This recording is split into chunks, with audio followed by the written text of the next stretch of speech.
things like you to be grateful, to be genuinely loyal, and also to be kind, especially to the sash that you are representing, especially to the Filipino people. Okay, actually, I'm an half person.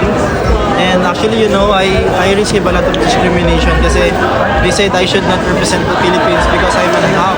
Parang hindi ako makakonsider na Filipino. But masasabi ko na I am a Filipino because I was born and raised in the Philippines. And my mother, who brought me out in this world, is a Filipino. And I am have a Filipino belief, culture, that makes me a Filipino. I was born and raised in the Philippines with a poor family, simple life, Filipino culture, Filipino friends all around me. So I live my life as a Filipino. So I think I am qualified to be a Filipino and to represent the Philippines in the man of the world. So I disagree on being on the racism, being half makes you an advantage to win the crown or being a winner in the competitions.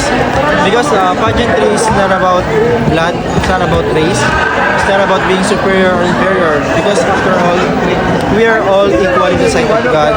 And you can win a pageant by being pure Filipino, pure Latino.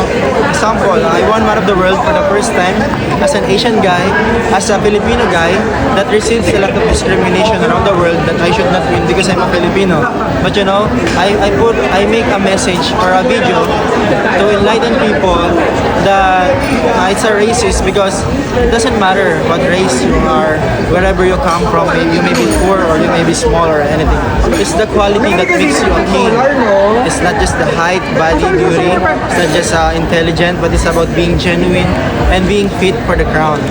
So if being half gives you an advantage to excel yourself in the pageant, it's an advantage.